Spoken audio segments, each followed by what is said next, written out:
I'm gonna take it back today to about 1985. I was 5 years old. From about 1984 to 1987, which is some of probably the most influential years of my life. There's only a few things I remember, but they're burned into my brain. I was about 5, 6 years old.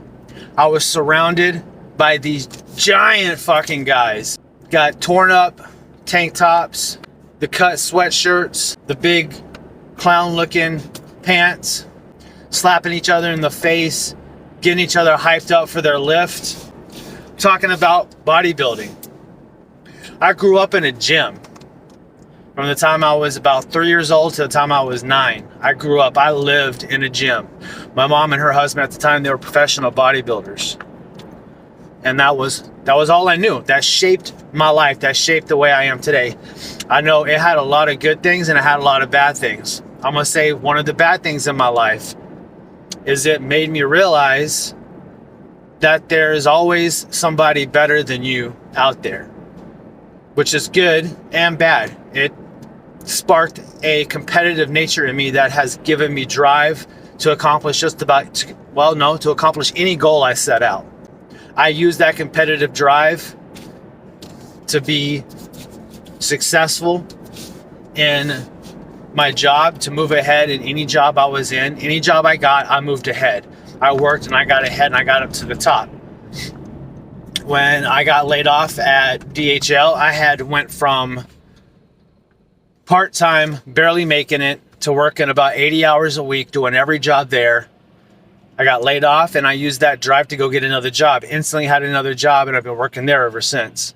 But it also has created some negative stuff, being, once again, the thought or the knowing that there's always somebody better out there. So that competitive drive has also created a lot of insecurity. But it's given me a lot of knowledge, and it's given me my love for working out, my love for fitness, and it also instilled a mindset. It instilled a mindset early on that hard work will get you what you want. Hard work will take you where you need to go. I remember one of the gyms that they went to, it was basically a dungeon. I remember it was like old brick walls on the inside, no windows, dark lit, ripped up gym benches, ripped up benches, bent bars, the old iron plates, you hear it clanking everywhere, you hear the yelling. It was the most amazing atmosphere I think I've ever been in. I could still feel the energy from that atmosphere. That was from the golden era of bodybuilding. And that was probably, in my opinion, one of the best eras in bodybuilding. Fast forward to when I was about 14, 15, 16, and 17. I was a soccer player. I was a goalkeeper. And I was always skinny. I was a scrawny kid. I was a lean, scrawny kid. And I needed to put on a little bit of weight. Well, I was in weightlifting class. I took weightlifting like three classes at school, because usually I would skip 2 periods and just stay in weight training class because I loved it. I would never follow what the teacher had put up because I never liked following a program. I liked mixing it up. I liked switching it up. Something about my instincts, it wouldn't let me stay inside of this box that everyone stays in, where it's 5 sets of 10, 4 sets of 8, 3 sets of 3, 5 sets of 5. But I never could stay inside that box that's been created in, I don't know, the fitness or coaching industry. I was always mixing up my training. I was always supersetting, giant setting. I was always mixing high rep compound movements with explosive speed movements. Fast forward several more years now. I'm 20 years old. 19, 20 years old, and I'm still working out. I'm out of school, I'm working, I'm doing a bunch of stupid stuff to get myself into trouble, but I'm still in the gym, still working out. But now I'm starting to kind of study a little more. I'm picking up some magazines, stopping by, reading a few books. I always had a knowledge, because when you grow up in a gym, you grow up around bodybuilders, you pick it up. My stepdad at the time, he was a personal trainer, and he was a diet coach and a fitness coach. And I used to sit in all the time on his sessions, and I would listen to what he told the people. I remember his spiel that he would give about eating. He would, back then it was lean meat, fish, lean meat, boneless, skinless chicken breast, baked, broiled, or boiled. That was his saying, baked, broiled, or boiled, nothing fried. But you pick that up. So I always had a knowledge. I had a basic knowledge from the time I was 5 years old. Turn 21, I get into trouble. I get arrested. I get put in jail. Now I'm learning how to do workouts without any kind of equipment. We're using garbage bags filled with water. We're using towels hung on stairs to do rows, to do pull-ups. We're squatting each other, front squatting each other, push-ups, burpees. I'm learning how to do a lot of body weight movements. I'm learning how to work out without anything, without any equipment whatsoever. Again, fast forward to when I'm 23. Now I've been out for a little bit.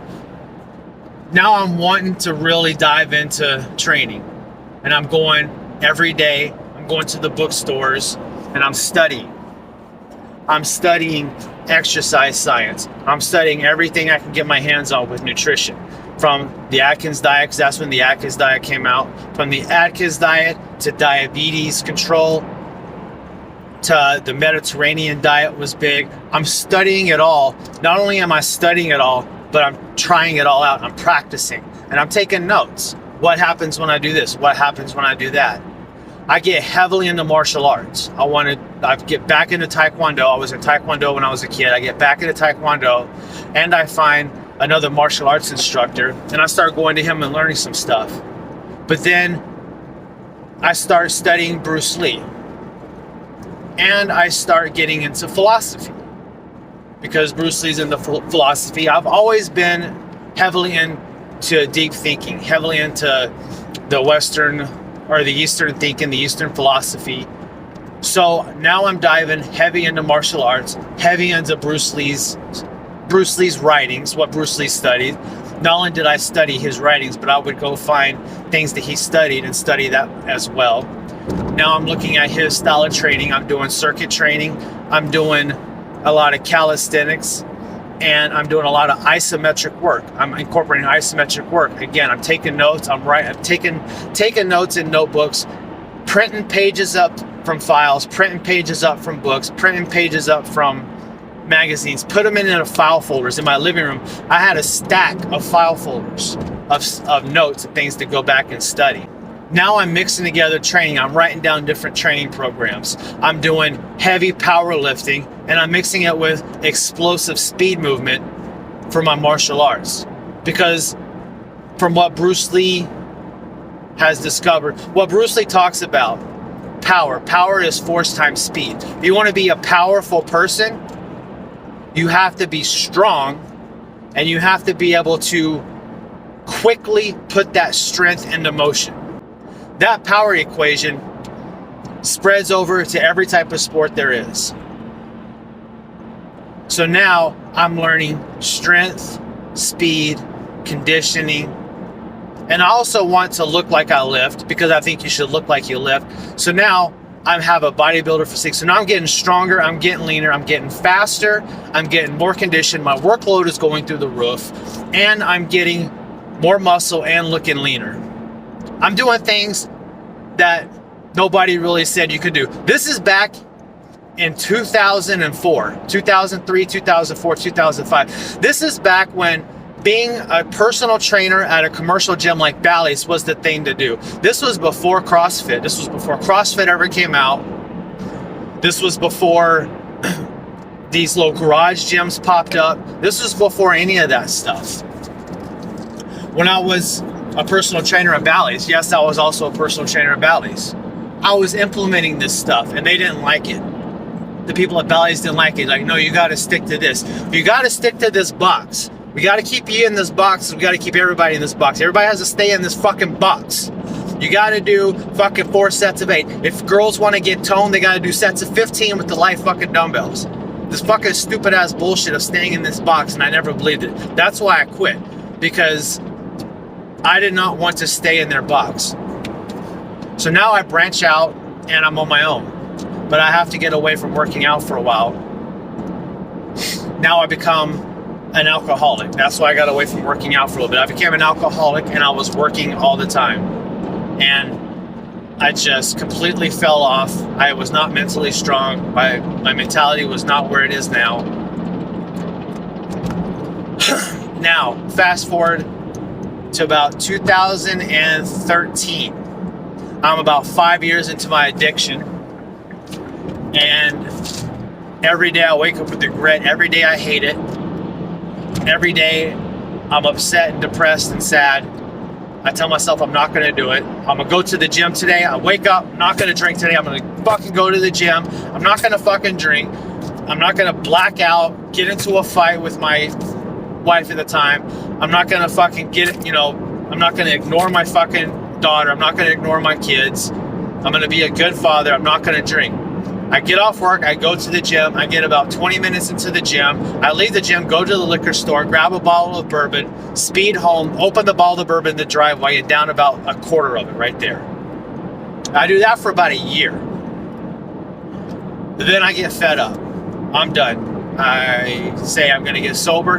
That mentality kicks in again. That competitive, I'm gonna fucking do whatever I gotta do. I'm gonna win. That winning mentality kicks in. I'm gonna win. If I drink, I lose. If I drink, the alcohol wins and I lose. And I don't fucking lose. I don't lose, I'm a winner. I win. That got me sober. I met one of my good friends again, who I used to do martial arts with. He and I used to spar. And I knew he did strongman. And he knew I always had a love for strongman. I used to watch The World's Strongest Man all the time. I would watch it all through my freaking drinking years and be like, I want to do that one day. I want to do that one day. But I'm fucking 160 pounds. I'm 160 pounds, 150 pounds. I'm never going to be 350 pounds and one of these big guys. There's no way I can ever do it. Well, I meet him, we're talking, and then I find out that there are weight classes. Then I'm just sober, like a fucking week sober, and I tell him that. And he's like, well, let's do a competition. He's like, I haven't done one in a couple years, but I'll just jump in. And he's a super heavyweight. And I'm like, man, I'm not ready, man. How about next year? Let me train for it and I'll do it next year. He's like, you're never ready. He's like, you're never going to be ready for your first. And he said, just sign up and fucking do it. Just sign up and jump in and do it. So I was like, all right, I'll jump in and do it. Let's do it. This was back when there wasn't this novice fucking bullshit. Nowadays, everybody does novice for like 6 years. No, I jumped in Washington's Strongest Apple, which is one of the hardest, in my opinion, and I've done several state shows. It's one of the hardest, heaviest shows because it's put on by a fucking insane professional strongman, Grant Higa. And he is brutal with his events and shit. I entered that competition in the 200-pound class. My only goal was not to zero anything. That was my only goal. I did zero one lift. I zeroed the log lift. I didn't have a log to train with. I was training with a keg. The best thing I can get was a keg to kind of mimic the lifts. I had never done a log lift. That was the one event I zeroed. Other than that, I took second place in the competition, barely missing first. My first competition, 200-pound class open, and I took second place. After that, I went to one of the greatest lightweight strongmen that's ever been. I went to him and asked him, hey man, you were my judge on the log lift. What was I doing wrong? What could I do better? And he broke the log lift down to me. He broke it down. He and another guy, they broke it down, explained to me what I did wrong, what I need to work on, how the lift is done. And I thanked them and said, all right, gonna do it. Now my strongman career begins. And I'm not going to get a coach. I don't do coaching. I want to learn it myself. This is how I do it. I want to learn myself. This is now where I develop this training style, this hybrid life athlete. Back then, it was just a hybrid athlete. Back then, I was just a hybrid athlete. Because when I was doing strongman, I wasn't strong. My strength, my strong point, what I was good at, it was not strength. So I had to find another angle. At 36, 37, 38 years old, I was still exceptionally athletic. Even at 42, I'm extremely athletic, fast, mobile.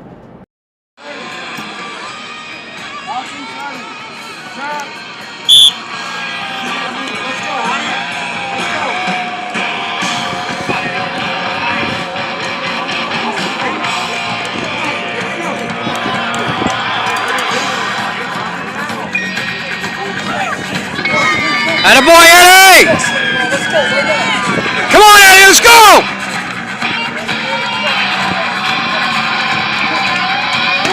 Let's go, Eddie! Last one, let's go! Let's go, Eddie, come on! Get it up there, Eddie, come on! I will give myself that. I have that. I have my athleticism and my speed, and I have one more thing, two more things that most people don't have. I had the ability to watch somebody do a lift, break it down bit by bit in my mind because I had studied kinesiology and the human body so much. I was able to break their movement down in my mind, replicate it in my mind, and apply it to myself. Then I would take what works for me and keep it, and what doesn't work for me and discard it.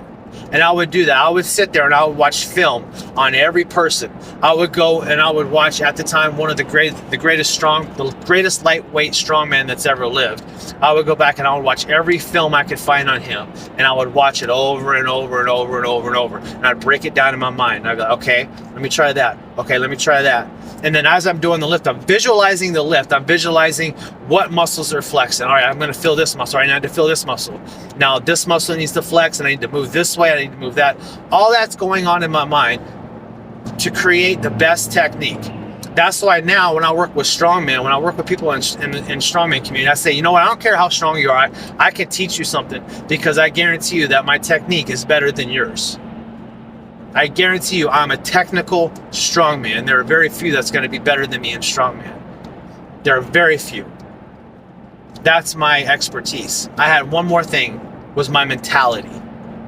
As I went through strongman, as I started training more, I started developing these mindset days, these mindset strength training, these test the heart days. That's what we call them, test the heart days. Talked about it yesterday in my vlog with the Mile of Hell. There were many other ones. Every year on my sobriety year, I would do a test of heart. I did something that would push me beyond my physical capabilities, beyond my mental capabilities, beyond my pain threshold, to where my spirit was the only thing left. There wasn't nothing that was going to break my spirit. You could break my mind, it would break my body, but it wouldn't break my spirit. And those were those mental training days. That's where the hybrid life athlete came into play. Because you can train your mind and you can train your body, but you also need to train your spirit. Your spirit cannot break, because when your spirit breaks, then you will break.